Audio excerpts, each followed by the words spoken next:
ನಮಸ್ಕಾರ ಗುರುಗಳೇ.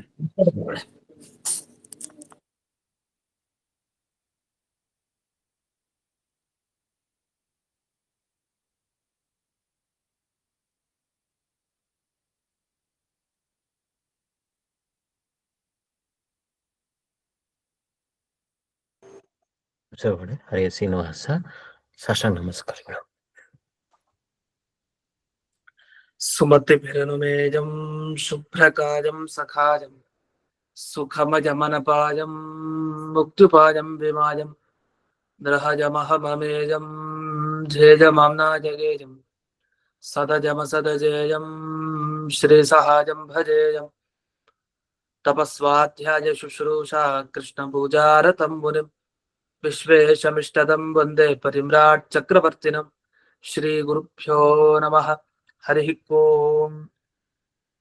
ಶ್ರೀಜಗತ್ಪತ್ಯೇ ನಿತ್ಯಾ ಗಣಿತ ಗುಣಮಾಣಿಕ್ಯ ವಿಶದ ಪ್ರಭಾಜಾಲೋಲ್ಲಾಸೋಪಹತ ಸಕಲಾವತ್ಯ ತಮಸೆ ಜಗಜ್ಜನ್ಮಸ್ಥೇಮ ಪ್ರಳಯ ರಚನಾಶೀಲ ವಪುಷೆ ನಮೋ ಶೇಷಾಂನಾಯ ಸ್ಮೃತಿ ಹೃದಯ ದೀಪ್ತಾಯ ಹರಜೆ ಯೇನ ಪ್ರಾದುರಭಾವಿ ಭೂಮಿ ಬಲಜೆ ವಿಸ್ತಾರಿಗೋ ಸಂತತಿಃ ಪ್ರಾಬೋಧಿ ಶ್ರುತಿ ಪಂಕಜಂ ಕರುಣಯಾ ಪ್ರಾಕಾಶಿತತ್ವಂ ಪರಂ ಧ್ವಾಂತಂ ತ್ವಂ ಸಮರಾಜಿ ಸಾಧುನಿಕರಶ್ಚಾಕಾರಿ ಸನ್ಮಾರ್ಗಗಃ ತೇನಂ ವ್ಯಾಸದಿವಾಕರೇಣ ಸತತಂ ಮಾತ್ಯಾಜಿ ಮೇ ಮಾನಸಂ ವ್ಯಾಪ್ತಿರ್ಯಸ್ಯ ನಿಜೇ ನಿಜೇ ನಮಃ ಸಾ ಪಕ್ಷೇ ಸಪಕ್ಷೇ ಸ್ಥಿತಿಃ ವ್ಯಾವೃತ್ತಿಶ್ಚ ವಿಪಕ್ಷತೋಥ ವಿಷಜೇ ಸಕ್ತಿರ್ನ ವೈ ಬಾಧಿತೆ ನೈವಾಸ್ತಿ ಪ್ರತಿಪಕ್ಷಯುಕ್ತಿರತುಲಂ ಶುದ್ಧಂ ಪ್ರಮಾಣಂ ಸಮೇ ಭೂಯಾತ್ ತತ್ತ್ವವಿನಿರ್ಣಯಾಯ ಭಗವಾನ್ ಆನಂದತೀರ್ಥೋ ಮುನಿಃ ಭವತಿ ಯದನುಭಾವಾತ್ಯೇಡಮೂಕೋऽಪಿ ಭಾಗ್ಮಿ ಜಡಮತಿರಪಿ ಜಂತುರ್ಜಾಯತೆ ಪ್ರಾಜ್ಞಮೌಲಿಃ ಸಕಲವಚನ ಚೇತೋ ದೇವತಾ ಭಾರತೀ ಸಾ ಮಮ ವಚಸಿ ನಿಧತ್ತಾಂ ಸನ್ನಿಧಿಂ ಮಾನಸೇ ಚ ರಮಾನಿವಾಸೋಚಿತವಾಸ ಭೂಮಿಃ ಸಂನ್ಯಾಯ ರತ್ನಾವನಿ ಜನ್ಮ ಭೂಮಿಃ ವೈರಾಗ್ಯ ಭಾಗ್ಯೋ ಮಮ ಪದ್ಮನಾಭತೀರ್ಥಾಮೃತಾಬ್ಧಿರ್ಭವತಾತ್ ವಿಭೂತ್ಯೈ ಪದವಾಕ್ಯ ಪ್ರಮಾಣಜ್ಞಾನ್ ಪ್ರತಿಭಾತಿ ಮದಚ್ಛಿದಃ ಶ್ರೀಮದಕ್ಷೋಭ್ಯತೀರ್ಥಾಖ್ಯಾನುಪತಿಷ್ಠೆ ಗುರುನ್ ಮಮ ಶ್ರೀಮದಾನಂದ ತೀರ್ಥಾರ್ಯ ಸನ್ಮನಃ ಸರಸೇ ಭುವಿ ಅನುವ್ಯಾಖ್ಯಾನ ನಲಿನೆ ಚಂಚರೇ ಕತಿಮೇ ಮನಃ ನ ಶಬ್ದಾಬ್ಧೌ ಗಾಢಾಃ ನ ಚ ನಿಗಮ ಚರ್ಚಾಸು ಚತುರಾಃ ನ ಚ ನ್ಯಾಯೇ ಪ್ರೌಢಾಃ ನ ಚ ವಿದಿತ ವೇದ್ಯಾಪಿ ವಯಂ ಪರಂ ಶ್ರೀಮತ್ಪೂರ್ಣ ಪ್ರಮತಿ ಗುರು ಕಾರುಣ್ಯ ಸರಣಿಂ ಪ್ರಪನ್ನಾಮಾನ್ಯಾ ಸ್ಮಃ ಕಿಮಪಿ ಚ ವದಂತೋಪಿ ಮಹತಾಂ ಓಂ ನಾರಾಯಣಂ ನಿಖಿಲ ಪೂರ್ಣ ಗುಣೈಕದೇಹಂ ನಿರ್ದೋಷಮಾಪ್ಯತಮಮಪ್ಯಖಿಲೈಃ ಸುವಾಕ್ಯೈಃ ಅಸ್ಯೋದ್ಭವಾದಿದಮಶೇಷ ವಿಶೇಷತೋಪಿ ವಂದ್ಯಂ ಸದಾ ಪ್ರಿಯತಮಂ ಮಮ ಸನ್ನಮಾಮಿ ಕುಪಿತಾ ಹಿ ಪಣಚ್ಛಾಯಾ ಸಮೀಕೃತ್ಯ ಪರಂ ಸುಖಂ ಸೇವಂತೆ ಯತ್ಪದಂ ಧೀರಾಃ ತಂ ಭಜೆ ವಲ್ಲಭಂ ಶ್ರಿಯಃ.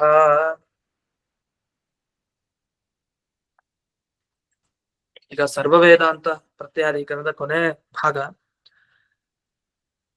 ಕೊನೆ ಅನುವ್ಯಾಖ್ಯಾನದ ಶ್ಲೋಕ ಹೀಗಿತ್ತು: ಅಥೋ ಯಥಾತ್ಮ ಶಕ್ತಿಯವ ಶ್ರವಣಂ ಮನನಂ ತಥಾ. ಎಲ್ಲ ವೇದ ಶಾಖೆಗಳನ್ನ ಯಥಾಶಕ್ತಿ ಯಥಾಮತಿ ಶ್ರವಣ ಮನನ ಎರಡು ಮಾಡ್ಬೇಕು. ಎಷ್ಟು ಸಾಧ್ಯನೋ ಅಷ್ಟು ವೇದ ಮಂತ್ರಗಳನ್ನ ಕೇಳ್ತಾ ಇರ್ಬೇಕು, ಅಂದ್ರೆ ಪಾಠ ಕೇಳ್ಬೇಕು ಅಂತ ಅರ್ಥ. ಹಾಗೆ ಆ ಮಂತ್ರಗಳ ಅರ್ಥವನ್ನು ತಿಳಿಬೇಕು, ಅದರ ಜೊತೆಗೆ ಚೆನ್ನಾಗಿ ಮನನ ಮಾಡ್ಬೇಕು, ಅಭ್ಯಾಸ ಅನೇಕ ಬಾರಿ ಮಾಡೋದು ಅಂತ ಅರ್ಥ. ಅದ ಒಂದೊಂದೇ ಮಂತ್ರವನ್ನ ಅಸಕೃದುಕ್ತಿ ಅನೇಕ ಸಲ ಹೇಳೋದು. ಒಂದೇ ಸಲ ಹೇಳಿದ್ರೆ ಬಂದ್ಬಿಡುತ್ತಾ? 10 ಬಾರಿ ಹೇಳಿ 10 ಬಾರಿ ಅದರ ಬಗ್ಗೆ ಯೋಚನೆ ಮಾಡ್ತಾ ಇದ್ರೆ ಆಗ ಅದು ಮನನ ಆಗತ್ತೆ. ಹೀಗೆ ಮನನ ಶ್ರವಣ ಎಷ್ಟ್ ಸರಿ ಮಾಡ್ಬೇಕು? ಯಥಾಶಕ್ತಿ ಅಷ್ಟೇ. ಅದು 20 ಸಲಿ 30 ಸಲಿ 40 ಹಾಗೆಲ್ಲ ಏನಿದೆ, ಅದು ಸಂಖ್ಯಾ ಮಿತಿ ಇಲ್ಲ. ಎಷ್ಟು ಸಾಧ್ಯನೋ ಅಷ್ಟು. ಎಲ್ಲಿವರೆಗೆ? ನಮಗೆ ವಿಷಯದ ಒಂದು ನಿಖರತೆ ಬರೋವರೆಗೆ, ಸ್ಪಷ್ಟತೆ ಬರೋವರೆಗೆ ಚೆನ್ನಾಗಿ ಶ್ರವಣ ಮನನ ಮಾಡ್ಬೇಕು ಅಂತ. ವಿಷಯ ಸ್ಪಷ್ಟತೆ ಬಂದಾಗ ಬಿಟ್ಬಿಡೋದ ಅಂದ್ರೆ ಆ ವಿಷಯ ಸ್ಪಷ್ಟತೆ ಎಷ್ಟು ಸಿಕ್ಕಿದ್ರು ಆನಂದ ಜಾಸ್ತಿ ಆಗತ್ತೆ ಹೊರತು ಅದಿನ್ನು ಎಂಡೇ ಇಲ್ಲ. ಯಾಕೆ? ಯಾವ ವಿಷಯದ ಬಗ್ಗೆ ಇರೋದು? ದೇವರ ಬಗ್ಗೆ ಇರೋದು. ದೇವರೇ ವಿಷಯ ನಮಗೆ. ಅವನ ಬಗ್ಗೆ ಎಷ್ಟಂತ ಯೋಚನೆ ಮಾಡಿದ್ರು ಇನ್ನೂ ಜಾಸ್ತಿ ಆನಂದ ಆಗತ್ತೆ ಹೊರತು ಸಾಕು ಶ್ರವಣ ಸಾಕು ಮನನ ಅಂತ ಅನ್ಸೋದೇ ಇಲ್ಲ. ಯಾಕೆ? ವಿಷಯ ಹಾಗಿದೆ. ಬೇರೆ ಲೌಕಿಕ ಇನ್ಯಾವುದೋ ವಿಷಯ ಆದ್ರೆ ಇದಿಷ್ಟೇ ಅಂತ ಬಿಟ್ಬಿಡ್ಬೋದು, ಆದ್ರೆ ದೇವರ ಬಗ್ಗೆ ಹಾಗಲ್ಲ. ಅದರಿಂದ ಯಥಾಶಕ್ತಿ ಶ್ರವಣ ಮನನ ಈಗಲೂ ದೇವತೆಗಳು ಮಾಡ್ತಾ ಇದ್ದಾರೆ. ಬ್ರಹ್ಮದೇವರು ಮಾಡ್ತಾರೆ, ಲಕ್ಷ್ಮೀ ದೇವಿನೂ ಮಾಡ್ತಾ ಇದ್ದಾಳೆ. ಅಂದ್ರೆ ಮಿಕ್ಕಿದ ಮನುಷ್ಯರ ಕಥೆ ಇಷ್ಟಿದೆ. ಈ ಸಂದರ್ಭದಲ್ಲಿ ಏನ್ ಚರ್ಚೆಗೆ ಬಂತು, ವ್ಯಾಕರಣದ ವಿಚಾರಗಳು ಬಂತು. ಅದರಲ್ಲಿ ಒಂದೊಂದೇ ಅರ್ಥವನ್ನು ಹೇಳ್ತಾ ಬಂತು. ಇವಾಗ ಯಥಾ ಶ್ರವಣಂ ಮನನಂ ಅಂತ ಇದು ಈ ಯಥಾ ಅನ್ನುವ ಶಬ್ದ ಏನ್ ಹಾಕಿದಾರಲ್ಲ ಇಲ್ಲಿ, ಅದು ಯಾಕೆ ಹಾಕಿದ್ದು ಅಂತಂದ್ರೆ ಒಂದು ಉದಾಹರಣೆ ಕೊಡ್ಲಿಕ್ಕೆ. ಏನ್ ಉದಾಹರಣೆ? ಅವತ್ ಹೇಳಿದ್ದೆ ನಾನು, ಯಥಾ ಮಹಾನಸಂ ಯಥಾ ಹರಿಹಿ ತಥಾ ಹರಹ ಯಥಾ ಇಂದ್ರಃ ತಥಾ ಕಾಮಃ. ಅಂದ್ರೆ ಯಥಾ ತಥಾ ಅನ್ನೋದು ಹೇಗೆ ಹಾಗೆ ಅನ್ನೋ ಅರ್ಥದಲ್ಲಿ ಶಬ್ದ ಇರೋದದು. ಹೇಗೆ ಇವನು ಓದ್ತಾನೋ, ಯಥಾ ಬ್ರಾಹ್ಮಣ ಅಧೀತೆ ತಥಾ ಕ್ಷತ್ರಿಯ ಅಧೀತೆ. ಹೇಗೆ ಬ್ರಾಹ್ಮಣ ಚೆನ್ನಾಗಿ ಅಧ್ಯಯನ ಮಾಡ್ತಾನೋ ಅದೇ ರೀತಿ ಈ ಕ್ಷತ್ರಿಯನು ಕೂಡ ಚೆನ್ನಾಗಿ ಅಧ್ಯಯನ ಮಾಡ್ತಾ ಇದ್ದಾನೆ ಅಂತ ಹೇಳ್ತೀವಿ ಅಂತ ಇಟ್ಕೊಳ್ಳಿ. ಇಲ್ಲಿ ಯಥಾ ತಥಾ ಅನ್ನೋ ಶಬ್ದ ಯಾವ ಅರ್ಥದಲ್ಲಿ ಬರುತ್ತೆ? ಯಥಾ ಅನ್ನೋದು ಉದಾಹರಣೆ ತೋರಿಸ್ಲಿಕ್ಕೆ ಬರುತ್ತೆ. ಯಥಾ ಅಂದ್ರೆ ಹೇಗೆ ಇವನು, ಹಾಗೆ ಅವನು ಅಂತ. ತಥಾ ಅಂದ್ರೆ ಇನ್ನೊಂದು, ಅಂದ್ರೆ ಯಾವುದಕ್ಕೆ ಉದಾಹರಣೆ ಕೊಡ್ತೀವೋ ಅದನ್ನ ತಗೊಳ್ತೀವಿ. ಇದು ನೀವು ವಾಲ್ಮೀಕಿ ರಾಮಾಯಣದಲ್ಲಿ ನೋಡ್ಬೋದು, ತುಂಬಾ ಶ್ಲೋಕಗಳಲ್ಲಿ ಸಿಗತ್ತೆ. ದೇವರು ಹೇಗಿದ್ದಾನೆ, ಶ್ರೀರಾಮಚಂದ್ರ ಹೇಗಿದ್ದಾನೆ, ಅವನು ಯಥಾ ಚಂದ್ರ, ಚಂದ್ರ ಹೇಗಿದ್ದಾನೋ ಹಾಗಿದ್ದಾನೆ, ಕುಬೇರ ಹೇಗಿದ್ದಾನೋ ಹಾಗಿದ್ದಾನೆ ಅಂತ ಸುಮಾರು ಉದಾಹರಣೆಗಳನ್ನು ಕೊಡ್ತಾ ಹೋಗ್ತಾರೆ. ಯಥಾ ಶಬ್ದವನ್ನ ಈ ಉದಾಹರಣೆಯನ್ನ ಕೊಡ್ಬೇಕಾದ್ರೆ ಬಳಸ್ತಾರೆ. ಇದು ಸಂಸ್ಕೃತದಲ್ಲಿ ಬಹಳ ಪ್ರಸಿದ್ಧ ವಿಷಯ. ಇಲ್ಲಿ ಯಥಾ ಅನ್ನೋ ಶಬ್ದವನ್ನ ಯಾಕೆ ಬಳಸಿದ್ದಾರೆ ಅಂದ್ರೆ, ಶ್ರವಣ ಮನನಗಳನ್ನ ಹೇಗೆ ನೀವು ಮಾಡ್ತೀರೋ, ಉದಾಹರಣೆ ಕೊಡ್ತಾ ಇರೋದು. ಶ್ರವಣ ಮನನದ ಬಗ್ಗೆ ಸ್ಟ್ರೆಸ್ ಅದಕ್ಕೆ ಮಾಡ್ತಾ ಇಲ್ಲ, ಶ್ರವಣ ಮನನಗಳ ಬಗ್ಗೆ ಸ್ಟ್ರೆಸ್ ಅಲ್ಲ ಇದು. ಆ ಶ್ರವಣ ಮನನಗಳು ಯಾವ ರೀತಿ ಇದೆಯೋ ಆ ತರ ಇನ್ನೊಂದನ್ನ ಮಾಡ್ಬೇಕಾಗಿದೆ. ಹಾಗಾದ್ರೆ ಯಾವ್ದದು ಅಂದ್ರೆ, ನಿಧಿಧ್ಯಾಸನಮಪಿ ತಥಾ ಆಚರೆ. ಧ್ಯಾನದ ಬಗ್ಗೆ ಹೇಳಿ. ಒಬ್ಬನಿಗೆ ಧ್ಯಾನ ಹೇಗ್ ಮಾಡ್ಬೇಕು ಅಂತ ಗೊತ್ತಿಲ್ಲ, ಎಷ್ಟು ಧ್ಯಾನ ಮಾಡ್ಬೇಕು?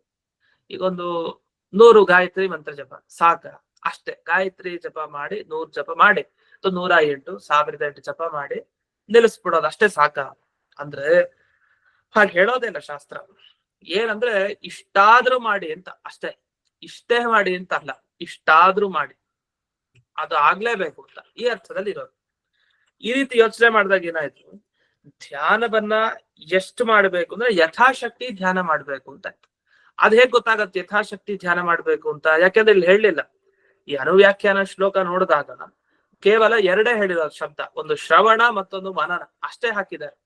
ಮಿಕ್ಕಿದ್ದು ನಿಧಿಧ್ಯಾಸನದ ಬಗ್ಗೆ ಹಾಕ್ಲಿಲ್ಲ, ಆ ಧ್ಯಾನದ ಬಗ್ಗೆ ಮಾತಾಡ್ಲೇ ಇಲ್ಲ. ಅದಕ್ಕೇನ್ ಮಾಡಿದ್ರು, ಯಥಾ ಶ್ರವಣಂ ಮನನಂ ತಥಾ ನಿಧಿಧ್ಯಾಸನಂ ಅಂತ ಅರ್ಥ. ಹೇಗೆ ಶ್ರವಣ ಮನನಗಳನ್ನ ಯಥಾಶಕ್ತಿ ಮಾಡ್ತೀರೋ, ನಿಮ್ಮ ಶಕ್ತಿ ಅನುಗುಣವಾಗಿ ಎಷ್ಟು ಮಾಡ್ತೀರೋ ಅಷ್ಟೇ ರೀತಿಯಲ್ಲಿ ಧ್ಯಾನವನ್ನು ಮಾಡ್ಬೇಕು. ಈ ಅರ್ಥವನ್ನ ತಿಳಿಸ್ಲಿಕ್ಕೆ ಯಥಾ ಮತ್ತೆ ತಥಾ ಶಬ್ದ ಬಳಸಿದ್ದಾರೆ. ಅದನ್ನ ಯಥಾ ಶಬ್ದನೇ ಬೇರೆ, ಆತ್ಮಶಕ್ತಿಯ ಏವ ಅನ್ನೋ ಶಬ್ದನೇ ಬೇರೆ. ಇಲ್ಲ ಅಂದ್ರೆ ಹೇಗೆ ನಾವು ಸಂಕಲ್ಪದಲ್ಲೆಲ್ಲ ಯಥಾಶಕ್ತಿ ಯಥಾಮತಿ ಅಂತ ಹೇಳ್ತೀವೋ, ಹಾಗೆ ಯಥಾಶಕ್ತಿ ಯಥಾಮತಿ ಅನ್ನೋ ತರ ಇಲ್ಲಿ ಯಥಾತ್ಮ ಶಕ್ತಿ ಅಂತ ಆಗ್ಬೇಕು. ಆತ್ಮಶಕ್ತಿಯ ಏವ ಅಂತ ಈ ರೀತಿ ಶಬ್ದವನ್ನ ಬಳಸಬಾರ್ದಿತ್ತು ಅಂತ. ಇಷ್ಟ ಆಕ್ಷೇಪಕ್ಕೆ ಈಗ ಅವಕಾಶ ಇಲ್ಲ, ಯಾಕೆಂದ್ರೆ ಬೇರೆ ಬೇರೆ ಶಬ್ದ ಅಂತ. ಅಥವಾ ಇನ್ನೊಂದು ಅರ್ಥವನ್ನ ಹೇಳ್ತಾ ಬರ್ತಾರೆ. ಅದ್ರ ಒಟ್ಟೇನಾಯ್ತು, ಶ್ರವಣಂ ಮದರಂಚ ಕೃತ್ವಾ ಕುರುವನ್ನೇವ. ಅಂದ್ರೆ ನಿಧಿಧ್ಯಾಸನವನ್ನ ಮಾಡ್ಬೇಕಾದ್ರೆ ಕೆಲಸದಲ್ಲಿ ಇದು ಎಚ್ಚರಿಕೆಯಲ್ಲಿ ಇರ್ಬೇಕು. ಈಗ ಶ್ರವಣ ಮಾಡ್ದ ಮನನ ಮಾಡ್ದ ಅದನ್ನೆರಡು ಬಿಟ್ಟ ಅಂತಿಲ್ಲ. ಅದು ಶ್ರವಣ ಮಾಡ್ಬೇಕಾದ್ರೆ ಮನನ ಮಾಡ್ತಾನ ಮುಂದಕ್ಕೆ, ಮನನ ಮಾಡ್ತಾ ಶ್ರವಣನು ಇರ್ಲೇಬೇಕು. ಅದು ಒಂದೊಂದು ಜೊತೆಗೇ ಹೋಗುತ್ತೆ. ಹಾಗಂದ್ರೆ ಧ್ಯಾನ ಮಾಡೋದು ಹೇಗೆ? ಧ್ಯಾನ ಮಾಡ್ಬೇಕು ಅಂದ್ರೆ ಈಗ ಗುರುಗಳ ಹತ್ರ ಪಾಠ ಕೇಳಬಾರ್ದು ಅಂತ. ಯಾಕೆ? ಧ್ಯಾನ ಮಾಡ್ಬೇಕಾದ್ರೆ ಗುರುಗಳ ಹತ್ರ ಪಾಠ ಕೇಳ್ತಾರೆ, ಧ್ಯಾನ ಹೆಂಗ್ ಮಾಡ್ತಾನೆ? ಅದೇ ಧ್ಯಾನ ಮಾಡ್ಬೇಕು ಅಂದ್ರೇನು? ಏನು ಶಬ್ದ ಇಲ್ಲದೇನೆ ಆಚೆ ಈಚೆ ಅವನೇ ದೇವರಲ್ಲಿ ಮುಳುಗೋದು ಅಂತ ಅರ್ಥ ಧ್ಯಾನ. ಇಂಥ ಧ್ಯಾನವನ್ನು ಮಾಡ್ಬೇಕು ಅಂತ ಆದಾಗ ಶ್ರವಣ ಹೇಗ್ ಸಾಧ್ಯ ಅಂದ್ರೆ, ಅದು ಶ್ರವಣ ಮನನವಾಗಿ ಆಗ್ಬಿಟ್ಟಿರುತ್ತೆ, ಕನ್ವರ್ಟ್ ಆಗೋಗಿರುತ್ತೆ. ಶ್ರವಣ ಮನನಗಳನ್ನ ಮಾಡ್ತಾ ಮಾಡ್ತಾನೆ ಧ್ಯಾನ ಮಾಡ್ಬೇಕು ಅಂತ. ಅಂದ್ರೆ ಧ್ಯಾನ ದಿಢೀರಂತ ನಮ್ ಕೈಗೆ ಸಿಗೋದಲ್ಲ ಅದು ವಸ್ತು. ಧ್ಯಾನವನ್ನ ನಿಧಾನಕ್ ಮಾಡಿ ಮಾಡಿ ಮಾಡಿ ಕೊನೆಗೆ ಅದನ್ನ ಸಿದ್ಧಿಪಡಿಸ್ಕೊಬೇಕು. ಧ್ಯಾನ ಮಾಡೋದು ಒಂದು ದೊಡ್ಡ ಕಲೆ, ಅದು ತುಂಬಾ ಕಷ್ಟದ ಕೆಲಸ. ಎಲ್ಲವನ್ನು ಮರೆತು ಒಂದು ಕ್ಷಣ ಭಗವಂತನ ಮನಸ್ಸಿಡೋದಿದೆಯಲ್ಲ, ತುಂಬಾ ಕಷ್ಟ. ಅದನ್ನ ಸುಮಾರು ಹೊತ್ತು ಮಾಡ್ಬೇಕಲ್ಲ, ಅದೊಂಥರ ಅಭ್ಯಾಸ ಆಗ್ಬಿಡ್ಬೇಕು ಅವನ ಜೀವನದಲ್ಲಿ ಅಭ್ಯಾಸ ಆಗ್ಬೇಕು. ಅದಾಗ್ಬೇಕು ಅಂದ್ರೆ ಶ್ರವಣ ಮನಗಳನ್ನ ಮಾಡ್ತಾ ಮಾಡ್ತಾನೆ ಧ್ಯಾನ ಮಾಡ್ತಾ ಹೋಗ್ಬೇಕು. ಈ ಅಂಶವನ್ನ ಇಲ್ಲಿ ಜಯತೀರ್ಥರು ಬೆಳೆಸಿದ್ರು. ತಚ್ಚ ಶ್ರವಣಂ ಮನನಂಚ ಕೃತ್ವ ಕುರುವನ್ನೇವ ಇದೆ, ಮಾಡ್ತಾನೆ ನಿಧಿಧ್ಯಾಸನಕ್ಕೆ ಹೋಗ್ಬೇಕು ಅಂತ ಅರ್ಥ. ಅಥವಾ ಇನ್ನೊಂದು ಅರ್ಥ ಹೇಳ್ತಾರೆ. ನಾನು ಅವತ್ತಿನ ದಿವಸ ಹೇಳಿದೆ, ಈ ಒಂದು ಆಚಾರ್ಯರ ವಾಕ್ಯವನ್ನ ಸಮರ್ಥನೆ ಮಾಡ್ಲಿಕ್ಕೆ, ಇಲ್ಲಿ ವ್ಯಾಕರಣ ದೋಷ ಇಲ್ಲ ಅಂತ ತಿಳಿಸ್ಲಿಕ್ಕೆ ಅನೇಕ ತರಹದ ಅರ್ಥವನ್ನ ಹೇಳ್ತಾ ಬರ್ತಾರೆ. ಅದು ಯಥಾ ಶಬ್ದನೇ ಬೇರೆ, ಅದಕ್ಕೆ ಹೀಗ ಅರ್ಥ, ಅದಕ್ಕೆ ಹೀಗ ಅರ್ಥ ಅಂತ. ಹಾಗೆ ಇದು ಇನ್ನೊಂದು ಅರ್ಥ ಹೇಳ್ತಾರೆ ಈಗ, ಯದ್ವಾ ಅಥವಾ ಅಂತ. ಯದ್ವಾ ಅಂದ್ರೆ ಅಥವಾ ಅಂತ ನಾವೇನ್ ಹೇಳ್ತೀವಲ್ಲ ಕನ್ನಡದಲ್ಲಿ, ಆ ತರ ಅಥವಾ ಅಥವಾ ಇನ್ನೊಂದು ಪಕ್ಷ, ಇನ್ನೊಂದು ಉತ್ತರ ಕೊಡ್ತಾರೆ ಈ ಪ್ರಶ್ನೆಗೆ. ಏನು? ಯಥಾ ಆತ್ಮಶಕ್ತಿ ಇತಿ ಅವ್ಯಯೀಭಾವಾತ್ ಪರಃ ಆ ಶಬ್ದ ಸಮ್ಯಕ್ ವಾಚಿ ಶ್ರವಣಮಿತ್ಯಾದಿನ ಸಂಬದ್ಧತೆ ಅಂತ. ಇದು ಇನ್ನೊಂದು ಸುಂದರವಾದ ಉತ್ತರ ಜಯತೀರ್ಥರು ಕೊಡೋದು. ಈಗ ಮೂಲ ಆಚಾರ್ಯರ ಶ್ಲೋಕದಲ್ಲಿ ಅತಃ ಯಥಾ ಆತ್ಮಶಕ್ತಿಯಾ ಏವ ಶ್ರವಣಂ ಮನನಂ ತಥಾ ಅಂತಿದ್ರೆ, ಅದೇ ಆತ್ಮಶಕ್ತಿಯಾ ಅಂತ ಶಬ್ದ ಬಿಡಿಸ್ಕೊಂಡ್ರೆ ಆಗ ಯಥಾ ಅನ್ನೋದು ಬೇರೆ ಅಂತ ಮಾಡ್ಕೋಬೇಕು, ಅನಿವಾರ್ಯ. ಯಾಕಂದ್ರೆ ಯಥಾ ಸೇರ್ಸಿದ್ರ ಆತ್ಮಶಕ್ತಿನೇ ಆಗೋದು. ಯಥಾಶಕ್ತಿ ಅಂತಾನೆ ಹೇಳ್ಬೇಕು ಎಲ್ಲಾ ಕಡೆ. ನಾವೆಲ್ಲೇ ಸಂಕಲ್ಪ ಮಾಡಿದ್ರು ಯಥಾಶಕ್ತಿಯ, ಯಥಾಶಕ್ತೆ, ಯಥಾಶಕ್ತಿ ಮಾಡೋಂಗಿಲ್ಲ, ವಿಸರ್ಗ ಹಾಕೋಂಗಿಲ್ಲ, ಮಾಡೋಂಗಿಲ್ಲ, ಮಾಡೋಂಗಿಲ್ಲ. ಯಥಾಶಕ್ತಿ ಅಲ್ಲಿ ಕೊನೆಗೆ ಈ ಅನ್ನೋದೇ ಎಂಡಾಗ್ಬೇಕು, ಹ್ರಸ್ವ, ಅದು ದೀರ್ಘ ಅಲ್ಲ, ಹ್ರಸ್ವ. ಹಾಗೆ ಯಥಾಮತಿ ಅಷ್ಟೇ ಆಗ್ಬೇಕು, ಯಥಾಶಕ್ತಿ ಯಥಾಮತಿ ಅಂದ್ರೆ ಸರಿ. ಅದು ಇಲ್ಲ ಸಂಕಲ್ಪದಲ್ಲಿ ಆ ಶಬ್ದವನ್ನು ತಪ್ಪಾಗಿ ಹೇಳಿದೀವಿ ಅಂತ ಆಗ್ಬಿಡುತ್ತೆ. ಅದನ್ನ ವ್ಯಾಕರಣ ದೋಷ ಬಂದ್ರೆ ಫಲದಲ್ಲಿ ಸ್ವಲ್ಪ ಕಡಿಮೆ ಆಗ್ಬಿಡುತ್ತೆ, ಅದರಿಂದ ಎಡ್ಬಟ್ ಮಾಡ್ಕೊಡು ಹಾಗಿಲ್ಲ. ಇಲ್ಲಿ ಯಥಾತ್ಮ ಶಕ್ತಿ ಅಂತ ಪದ ಇದೆ, ನಿಜವಾಗಿ ಅದೇ ಪದ ಅಂತ ಹೇಳ್ತಾರೆ. ಮೊದಲಂದ್ರು ಯಥಾ ಬೇರೆ ಪದ, ಆತ್ಮಶಕ್ತಿಯ ಬೇರೆ ಪದ. ಈಗ ಜಯತೀರ್ಥರಂತಾರೆ ಇಲ್ಲ, ಯಥಾ ಪದ ಮತ್ತೆ ಆತ್ಮಶಕ್ತಿ ಪದ ಒಂದೇ ಪದ, ಎರಡನ್ನು ಸೇರ್ಸೇ ಹೇಳಿರೋದು. ಮತ್ ಯಥಾತ್ಮ ಶಕ್ತಿಯ ಹೇಗಾಯ್ತು, ತಪ್ಪಾಯ್ತಲ್ವಾ? ಅಂದ್ರೆ ನಿಮಗ್ ಗೊತ್ತಿಲ್ಲ, ಅಲ್ಲಿ ಇನ್ನೊಂದು ಶಬ್ದ ಇದೆ. ಏನ್ ಶಬ್ದ ಇದೆ? ಯಥಾತ್ಮ ಶಕ್ತಿ ಆ ಏವ ಅಂತ ಬಿಡಿಸ್ಕೊಬೇಕು. ಯಥಾತ್ಮ ಶಕ್ತಿ ಆ ಏವ ಅಂತ ಏನಿದೆಯಲ್ಲ, ಆ ಶಕ್ತಿ ಆ ಅನ್ನೋದಕ್ಕೆ ಶಕ್ತಿಯ ಅಂತ ಸಂಧಿ ಆಗತ್ತೆ ಸೇರಿಸ್ಕೊಂಡ್ರೆ. ಅದಕ್ಕೆ ಈ ಸಂಸ್ಕೃತ ಎಲ್ಲ ಪದಚ್ಛೇದ ಅಂತೆಲ್ಲ ಮಾಡಿಸೋದಿದೆ. ಈಗ ಭಾಗವತ ಶ್ಲೋಕ ಬಂತು, ಆ ಪದಗಳನ್ನ ಬಿಡಿಸಿ ಬಿಡಿಸಿ ಓದ್ಬೇಕು ಅಂತ ಯಾಕೆ ಹೇಳ್ತಾರೆ ಅಂದ್ರೆ, ಇದಕ್ಕೆ ಈ ತರದ ಕೆಲವು ಕಡೆ ಕಷ್ಟ ಬಂದಾಗ ಸ್ವಾರಸ್ಯ ಅರ್ಥ ಆಗಲ್ಲ.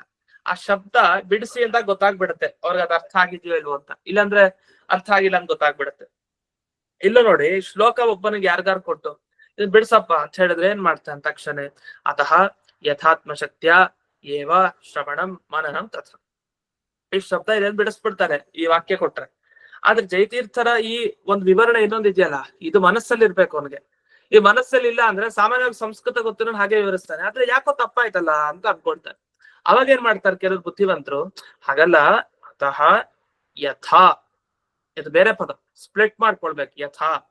ಆಮೇಲೆ ಆತ್ಮಶಕ್ತಿಯ ಏವ ಶ್ರವಣಂ ಮನನಂ ತಥಾ ಅಂದ್ರೆ ಓದ್ಬೇಕಾದ್ರೆ ಆ ಶಬ್ದ ಒಂದು ಸ್ವಲ್ಪ ಆಚೆ ಈಚೆ ಮಾಡಿದ್ರೆ ಹೊರಟೋಗುತ್ತೆ, ಅರ್ಥ ತಪ್ಪಾಗ್ಬಿಡುತ್ತೆ.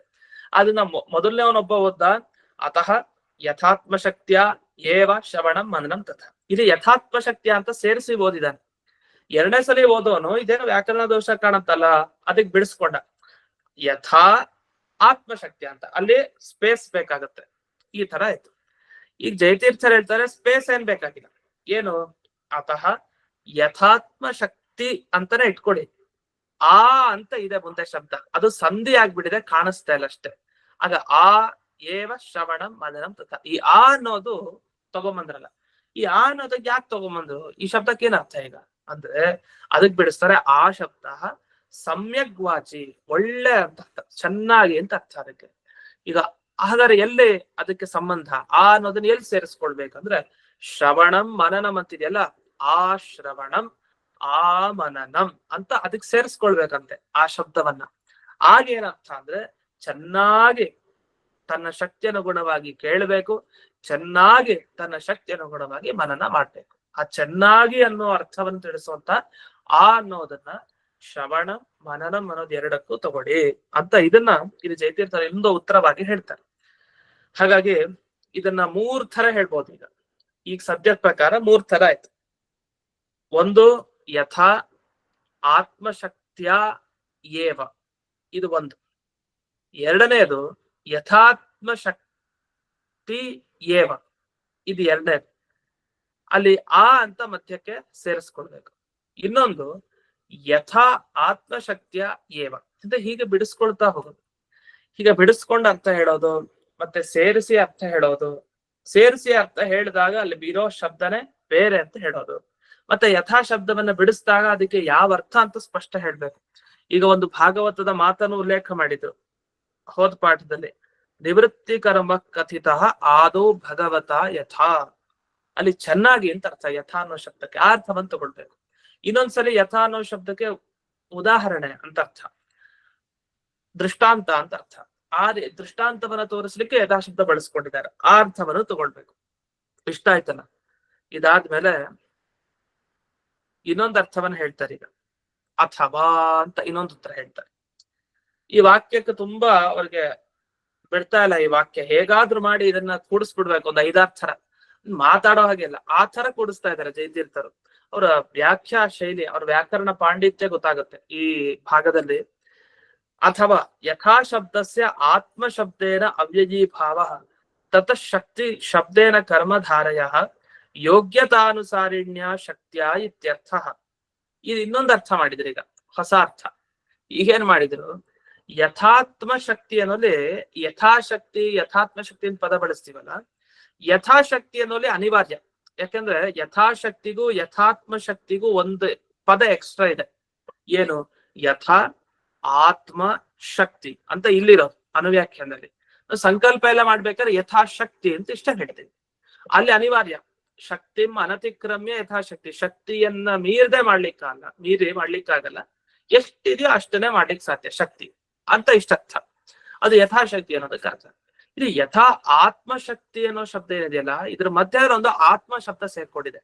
ಈ ಆತ್ಮ ಶಬ್ದಕ್ಕೆ ಏನರ್ಥ ಅಂದ್ರೆ ಯೋಗ್ಯತೆ ಅಂತ ಅರ್ಥ. ಆತ್ಮ ಶಬ್ದಕ್ಕೆ ಅಂದ್ರೆ ಯೋಗ್ಯತೆ ಎಷ್ಟೋ ಅದಕ್ಕೆ ಅನುಸಾರಿಯಾದ ಶಕ್ತಿಯನ್ನ ಅವಲಂಬಿಸಿ ನಾನು ಶ್ರವಣ ಮನನ ಮಾಡ್ತೀನಿ ಅಂತ ಅರ್ಥ.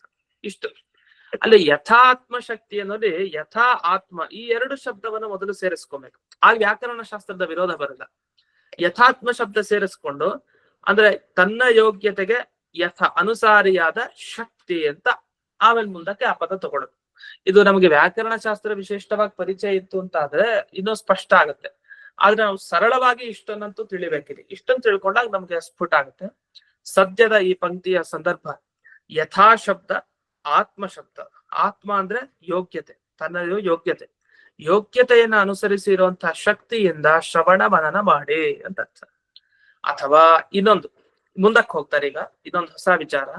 ಅತ್ರ ಯಥಾ ಆತ್ಮಶಕ್ತೇವ ಶ್ರವಣಂ ಮನನಂ ತಥಾ ಆಚರೇತ್ ಇತ್ಯೇತಾವತೇವ ಉಪಸಂಹಾರೆ ಕರ್ತವ್ಯೇ ಅಧಿಕ ಮುಚ್ಯತೆ ಯತ್ ತತ್ ಶ್ರವಣ ಮನನಯೋಃ ಉಕ್ತಸ್ಯ ನಿಧಿಧ್ಯಾಸನ ಅಂಗತ್ವಸ್ಯಾಪಿ ಉಪಸಂಹಾರಾರ್ಥ. ವಸ್ತುತಃ ಇಲ್ಲಿ ಹೇಗೆ ಶ್ರವಣ ಮನನಗಳನ್ನ ತನ್ನ ಶಕ್ತಿಗೆ ಅನುಗುಣವಾಗಿ ಮಾಡ್ತಾನೋ ತಥಾ ಆಚರೇತ್, ಹಾಗೆ ಆಚರಣೆ ಮಾಡ್ಬೇಕು, ನಿಧಿಧ್ಯಾಸನವನ್ನ ಆಚರಣೆ ಮಾಡ್ಬೇಕು ಅಂತ ಇಷ್ಟೇ ಅರ್ಥವನ್ನ ಹೇಳ್ಬೇಕು. ಅಂದ್ರೆ ಒಟ್ಟ ಅಭಿಪ್ರಾಯನು, ನಾವ್ ಹೇಗೆ ಶ್ರವಣನ ಮನನ ಮಾಡ್ತೀವೋ ಅಲ್ಲಿ ಹೇಗೆ ಅನುಷ್ಠಾನ ಮಾಡ್ತೀವೋ ಶ್ರವಣಾನುಷ್ಠಾನ ಮನನಾನುಷ್ಠಾನ, ಅದೇ ರೀತಿ ನಿಧಿಧ್ಯಾಸನ ಅನುಷ್ಠಾನವನ್ನ ಮಾಡ್ಬೇಕು, ಧ್ಯಾನವನ್ನ ಹಾಗೆ ಮಾಡ್ಬೇಕು ಅಂತ ಇಷ್ಟ ಅರ್ಥ. ಹಾಗಾದ್ರೆ ತನ್ನ ಶಕ್ತಿಯಿಂದಲೇ ಶ್ರವಣ ಮನನವನ್ನ ಮಾಡ್ಬೇಕು, ತನ್ನ ಶಕ್ತಿಯಿಂದಲೇ ಇದು ನಿಧಿಧ್ಯಾಸನವನ್ನ ಆಚರಣೆ ಮಾಡ್ಬೇಕು ಅಂತ ಇಷ್ಟ ಹೇಳಿದ್ರೆ ಸಾಕು. ಅದು ಬಿಟ್ಟು ಏನ್ ಮಾಡಿದ್ರು ಇವರು, ವಿಷಯ ಮುಕ್ತಾಯ ಮಾಡಿಲ್ಲ. ಇವ್ರು ಸ್ವಲ್ಪ ಬೆಳೆಸಿದ್ರು ವಿಷಯನ. ಏನಂತ ಬೆಳೆಸಿದ್ರು? ಶ್ರವಣ ಮನನಗಳನ್ನ ಹೇಗೆ ಮಾಡ್ತಾನೋ ಹಾಗೆ ನಿಧಿಧ್ಯಾಸನವನ್ನು ಮಾಡ್ಬೇಕು ಅಂತ ಎಕ್ಸ್ಟ್ರಾ ಸ್ವಲ್ಪ ಅಧಿಕವಾಗಿ ಹೇಳ್ತಾ ಇದಾರಲ್ಲ.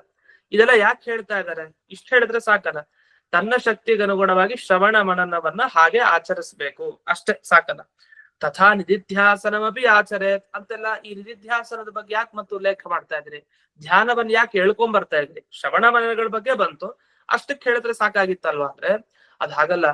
ಈ ಧ್ಯಾನ ಮಾಡ್ಬೇಕು ಅಂದ್ರೆ ಅದಕ್ಕೆ ಪ್ರಮುಖ 2 ಅಂಗ ಅಂದ್ರೆ ಇದೆ. ಒಂದು ಶ್ರವಣ ಮನನ. ಈಗ ಒಬ್ಬ ವ್ಯಕ್ತಿ ಏನೇನ್ ಕೆಲಸ ಮಾಡ್ಬೇಕು ಅಂತ ಆದ್ರೆ 2 ಕೈ ಇಲ್ದೆ ಆಗಲ್ಲ ಸರಿಯಾಗಿ. 2ಅಲ್ಲಿ 1 ಕೈ ಇದ್ರೆ ಸಾಕು ಅಲ್ಲ, 2 ಕೈ ಬೇಕಾಗುತ್ತೆ. ಒಂದೇ ಕೈಯಲ್ಲೇ ಎಲ್ಲ ಮಾಡ್ಲಿಕ್ಕೆ ಸಾಧ್ಯ ಇಲ್ಲ, 2 ಕೈ ಬೇಕಾಗತ್ತೆ ಚೆನ್ನಾಗಿ ಮಾಡ್ಬೇಕು ಅಂತ ಆದ್ರೆ. ಹಾಗೆ ನಿಧಿಧ್ಯಾಸನ ಧ್ಯಾನವನ್ನ ಚೆನ್ನಾಗಿ ಮಾಡ್ಬೇಕು ಅಂದ್ರೆ ಅದಕ್ಕೆ 2 ಅಂಗ ಬೇಕು. 2 ಕೈಗಳ ತರ 2 ಬೇಕು ಅದಕ್ಕೆ. ಯಾವುದು ಅಂದ್ರೆ ಒಂದು ಶ್ರವಣ, ಮತ್ತೊಂದು ಮನನ. ಶ್ರವಣ ಮನನಗಳೆಂಬ ಅಂಗ ಇಲ್ಲದೆ ಹೋದ್ರೆ ನಿಧಿಧ್ಯಾಸನದಿಂದ ಏನು ಮಾಡ್ಕೊಳಿಕ್ ಸಾಧ್ಯ ಇಲ್ಲ. ಹಾಗಾಗಿ ಈ ಶ್ರವಣ ಮನನಗಳು ಧ್ಯಾನಕ್ಕೆ ಬಹಳ ಬೇಕಾಗಿದೆ ಅಂತ ತಿಳಿಸ್ಬೇಕಾಗಿದೆಯಲ್ಲ, ಅದಕ್ಕೋಸ್ಕರ ಶ್ರವಣಂ ಮನನಂ ಯಥಾ ಆತ್ಮಶಕ್ತೇವ ತಥಾ ನಿಧಿಧ್ಯಾಸನಂ ಆಚರೇತ್ ಅಂತ ಅದನ್ನ ವಿಶೇಷ ತಿಳಿಸ್ಲಿಕ್ಕೋಸ್ಕರ ಹೇಳಿದ್ದಾರೆ. ಇದೊಂದು ಮಾತನ್ನ ಹೇಳ್ತಾರೆ, ಕೃತ್ವ ಅಥವಾ ಕುರುವನ್ನಿಪೀತಿ ವಿಶೇಷ ಜ್ಞಾಪನಾರ್ಥ. ಅಷ್ಟೇ ಅಲ್ಲ, ನಿಧಿಧ್ಯಾಸನವನ್ನ ಮಾಡ್ತಾ ಮಾಡ್ತಾ ಕೇಳ್ಬೇಕು, ಇಲ್ಲ ಶ್ರವಣ ಮನನಗಳನ್ನ ಮಾಡ್ತಾ ಮಾಡ್ತಾ ನಿಧಿಧ್ಯಾಸನ ಮಾಡ್ಬೇಕು ಅಂತ. ಒಂದಾ ಶ್ರವಣ ಮನನ ಸಂಪೂರ್ಣ ಮುಗ್ಸಾದ್ಮೇಲೆ ಧ್ಯಾನಕ್ಕೆ ಇಳಿರಿ, ಇಲ್ಲ ಶ್ರವಣ ಮನನಗಳನ್ನ ಮಾಡ್ತಾ ಮಾಡ್ತಾ ಧ್ಯಾನಕ್ಕೆ ಇಳಿರಿ ಅಂತ ಈ ಎರಡು ವಿಶೇಷವಾದ ಅಂಶವನ್ನು ತಿಳಿಸ್ಲಿಕ್ಕೆ ಹೀಗೆ ಹೇಳಿದ್ದಾರೆ. ಅಯಂ ಚ ವಿಕಲ್ಪ ಗುರುಪದೇಶ ವಿರೋಧೇನ ವ್ಯವತಿಷ್ಠತೆ ಅಂತ ಇದು ಹೇಳ್ತಾರೆ. ಅಂದ್ರೆ ಈಗ ಶ್ರವಣ ಮನನವನ್ನ ಮಾಡಿದಾಗ ಧ್ಯಾನ ಮಾಡ್ಬಿಡೋ ಅಥವಾ ಶ್ರವಣ ಮನನ ಎಲ್ಲ ಮಾಡಿ ಮುಗಿಸಿದ ಮೇಲೆ ಧ್ಯಾನ ಮಾಡ್ಬೇಕು. ಈಗೆಲ್ಲ ಶಾಸ್ತ್ರ ಪಾಠ ಕೇಳ್ಬೇಕು, ಎಲ್ಲಾ ಶಾಸ್ತ್ರಗಳನ್ನ ಕೇಳಿ ಎಲ್ಲಾ ಶಾಸ್ತ್ರಗಳನ್ನ ಮನನ ಮಾಡಿ ಆಮೇಲೆ ನೀವು ಧ್ಯಾನ ಮಾಡ್ಬೇಕು ಅಂದ್ರೆ ಯಾವ ಜನ್ಮದಲ್ಲಿ ಧ್ಯಾನ ಮಾಡ್ಬೇಕಾಗಾದ್ರೆ ದೇವರ ಧ್ಯಾನ ಅಂತಾನೆ ಆಗೋದಿಲ್ಲ. ಅದಕ್ಕೆ ಏನ್ ಮಾಡ್ತಾರೆ, ಇಲ್ಲ ಶ್ರವಣ ಮಾಡೋದ್ ಮಾಡ್ತಾ ಇರಿ, ಮನನ ಮಾಡ್ತಾ ಇರೋದ್ ಮಾಡ್ತಾ ಇರಿ, ಅದೇ ಕಾಲದಲ್ಲಿ ಧ್ಯಾನನೂ ಮಾಡಿ, ಇಷ್ಟು ಈ ರೀತಿ ಹೇಳ್ಬೇಕು. ಆದ್ರೆ ಇವೆಲ್ಲ ಹೇಗ್ ನಾವೇ ತೀರ್ಮಾನ ಮಾಡ್ಕೊಳ್ಳೋದು? ಈಗ ನಾನು ಶಾಸ್ತ್ರ ಪಾಠ ಒಂದಿಷ್ಟು ಕೇಳ್ತಾ ಇದೀನಿ, ಒಂದಿಷ್ಟು ಮನನ ಮಾಡ್ತಾ ಇದೀನಿ, ನಾ ಧ್ಯಾನಕ್ಕೆ ಇಳಿದು ಬಿಡೋಣ ನನಗೆ ಅನಿಸುತ್ತಾ? ಹೌದು, ಖಂಡಿತ ಅನ್ಸುತ್ತೆ. ಇಲ್ಲ ಧ್ಯಾನ ಯಾವ ಜನ್ಮಕ್ಕೆ ಮಾಡೋದು? ಈ ಜನ್ಮದಲ್ಲಿ ಬುದ್ಧಿ ಇದೆ, ಈ ಜನ್ಮದಲ್ಲಿ ಮಾಡ್ಬೋದು, ಈ ಮುಂದಿನ ಜನ್ಮದಲ್ಲಿ ಹೀಗೆ ಇರ್ಬೇಕು ಅಂತಿಲ್ವಲ್ಲ. ಅದಕ್ಕೆ ಒಂದು ಉತ್ತರ ಕೊಡ್ತಾರೆ, ಅಯಂಚ ವಿಕಲ್ಪ. ಇದು ಎರಡು ತರ ಆಗ್ಬೋದು. ನೀವು ಒಂದಾ ಶ್ರವಣ ಮನನ ಎಲ್ಲ ಮುಗಿಸ್ಕೊಂಬೇಡಿ, ಮುಗಿಸೋವರೆಗೆ ಧ್ಯಾನಕ್ಕೆ ಹೋಗ್ಲೇಬೇಡಿ, ತೊಂದ್ರೆ ಇಲ್ಲ. ಅಥವಾ ಅದೇನೋ ನಿರ್ಬಂಧ ಏನಿಲ್ಲ, ನಿಯಮ ಇಲ್ಲ, ವಿಕಲ್ಪ ಇದೆ. ವಿಕಲ್ಪ ಅಂದ್ರೆ ಹಾಗೂ ಮಾಡ್ಬೋದು ಹೀಗೂ ಮಾಡ್ಬೋದು. ಅವಾಗ ಹೀಗೂ ಮಾಡ್ಬೋದು ಅಂದ್ರೆ ಏನರ್ಥ? ಶ್ರವಣ ಮನನ ಮಾಡ್ತಾ ಮಾಡ್ತಾನೆ ಧ್ಯಾನನೂ ಮಾಡ್ಬೋದು ಅಂತ ಅರ್ಥ. ಆದ್ರೆ ಇದೆಲ್ಲ ವ್ಯವಸ್ಥಿತವಾಗಿರ್ಬೇಕು. ಹೇಗ್ ವ್ಯವಸ್ಥಿತ? ಗುರು ಉಪದೇಶ ಅನುರೋಧೇನ ವ್ಯವತಿಷ್ಠೆ. ಗುರುಗಳು ಹೇಗೆ ಉಪದೇಶ ಕೊಡ್ತಾರೆ ಹಾಗೆ. ಒಬ್ಬ ಗುರು ಹೇಳ್ತಾನೆ, ಆಯಾಯ ಜೀವಿಗೆ ಯೋಗ್ಯತೆಯನ್ನ ಬಲ್ಲ ಒಬ್ಬ ಗುರು ಇರ್ತಾರೆ. ಆ ಗುರುಗಳು ಸಿಕ್ಕಿದಾಗ, ಅದು ಪಾಠ ಮಾಡೋ ಗುರುಗಳು ಅಂತ ಅರ್ಥ ಅಲ್ಲ, ಯಾರು ಆ ಜೀವನ ಯೋಗ್ಯತೆಯನ್ನ ತಿಳಿದುಕೊಂಡು ಆ ಜೀವನ ಉದ್ಧಾರಕ್ಕೆ ಬೇಕಾದ ಒಂದು ಮಾರ್ಗ ತೋರಿಸ್ತಾರಲ್ಲ, ದೊಡ್ಡ ಜ್ಞಾನಿಗಳು, ನಿಯತ ಗುರುಗಳು ಅಂತ ಹೇಳ್ತೀವಲ್ಲ, ಅಂತ ಗುರುಗಳು ಅವರೇ ತಿಳಿಸ್ಕೊಡ್ತಾರೆ ಹೇಗ್ ಮಾಡ್ಬೇಕದನ್ನ ಅಂತ ತಿಳಿಸ್ತಾರೆ. ಅವರು ತಿಳಿಸಿದಾಗ ಅವನ ಯೋಗ್ಯತೆ ನೋಡಿ ನೀವು ಶ್ರವಣ ಮನನ ಮಾಡ್ತಾನೆ ಧ್ಯಾನ ಮಾಡೋದ್ರೆ ಹಾಗೆ ಮಾಡ್ಬೇಕು ಅವ್ರು. ಇಲ್ಲ ಶ್ರವಣ ಮನನ ಮಾಡು ಮೊದಲೆಲ್ಲ ಮುಗಿಸು ಆಮೇಲೆ ಧ್ಯಾನ ಮಾಡೋದ್ರೆ ಹಾಗೆ ಮಾಡ್ಬೇಕು. ಅದರಿಂದ ದೊಡ್ಡ ಅಪರೋಕ್ಷ ಜ್ಞಾನಿಗಳು ಯಾರಿರ್ತಾರೆ ಅಂಥವ್ರು ಉಪದೇಶ ಯಾವ ರೀತಿ ಕೊಡ್ತಾರೆ ಹಾಗೆ ಮಾಡ್ಬೇಕು. ಅಥವಾ ಪೂರ್ವಾರ್ಧೇಯವ ಅಧಿಕರಣಾರ್ಥ ಉಪಸಂಹಾರ ಅಂದ್ರೆ ಹಿಂದಿನ ಅರ್ಥದಲ್ಲಿ ಪೂರ್ವಾರ್ಧ ಉತ್ತರಾರ್ಧ ಅಂತ ಎರಡಿರುತ್ತೆ.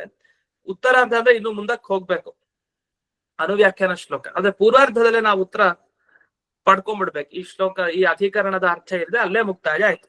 ಏನ್ ಮುಕ್ತಾಯ ಆಯ್ತು ಪೂರ್ವಾರ್ಧದಲ್ಲಿ ಅಂತಂದ್ರೆ, ಈ ಅಧಿಕರಣದಲ್ಲಿ ಬಂದಿದ್ದ ವಿಚಾರ ಇಷ್ಟೇ, ಯಥಾತ್ಮ ಶಕ್ತಿ, ತನ್ನ ಶಕ್ತಿಗೆ ನಾವು ಶ್ರವಣ ಮನನಗಳನ್ನ ಮಾಡ್ಬೇಕು. ಹಾಗಾಗಿ ಏನು ಹಾಗಾಗಿ ಅಂದ್ರೆ ಸಮ್ಯಕ್ಚಾಧಿಕ ವಿಜ್ಞಾನ, ಅದರಿಂದ ಎಲ್ಲ ಮನುಷ್ಯರಿಗೆ ಎಷ್ಟು ಶ್ರವಣ ಎಷ್ಟು ಮನನ ಮಾಡ್ತಾನೋ ಅಷ್ಟು ಸುಖ ಪ್ರಾಪ್ತಿ ಇದೆ ಅಂತ ಅರ್ಥ ಮಾಡ್ಕೋಬೇಕು.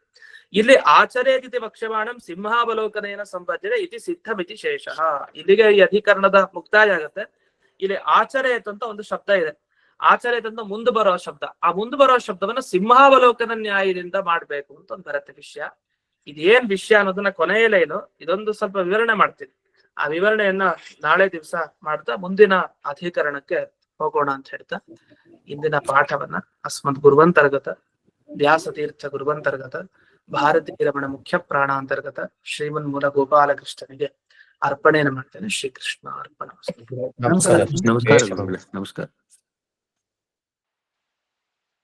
ನಮಸ್ಕಾರ ಆಚಾರ್ಯ.